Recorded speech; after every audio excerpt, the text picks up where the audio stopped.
Karen believes she has won the Who Looks Good award. A trained professional pointed a finger at her wimpy husband and blamed it on him. Many of us are busy looking for that kind of confirmation, someone to set us free and indict our partner. Unfortunately, the Who Looks Good award is not a marriage builder. Trying to lift our burden at our spouse's expense does damage. Encouraging one another. Parents with broken hearts often see what is most important in life. They know the real values are not material. Materialism fails in times of family loss. At these times, many of us are likely to seek spiritual values, which we now perceive as the most worthwhile.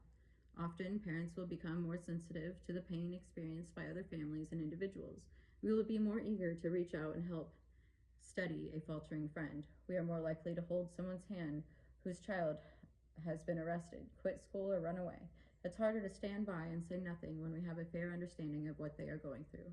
Others find spiritual service in teaching a parenting class, leading a youth group, or rounding up a bunch of kids and going places together.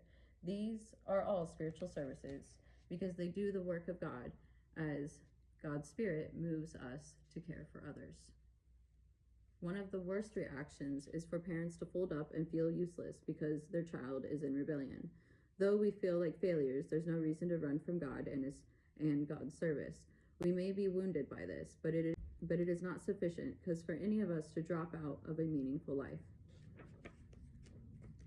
Helping parents cope, page 33. Parents need to get a grip.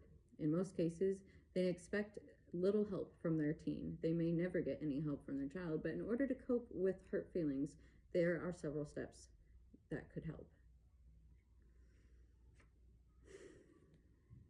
The illusion of control, page 36. Many of us thought we could protect our children, guide our children, and turn them around if they needed. When our children were 5 years old, we could pick them up. The page is missing. I've already read this page and ripped it out. Humbling ourselves. One of our greatest obstacles to letting our grown children go is simple pride. Whether we let them leave or toss them out, we must come to grips with our own failure. Why didn't it work? Where did we go wrong? Shouldn't we give it one more try? How are we going to tell the relatives? How can she survive on her own without us? It doesn't seem right to release this unfinished, barely civil young person to create havoc in the world. A parent who lets go has to change the question from one failure to one of acceptance. We are not saying, look at the terrible job I have done. Instead, we recognize the fact that we were unable to guide our child in a way he or she did not want to go. We tried, but it didn't work. Humility is the apex of wisdom. When it comes to letting go,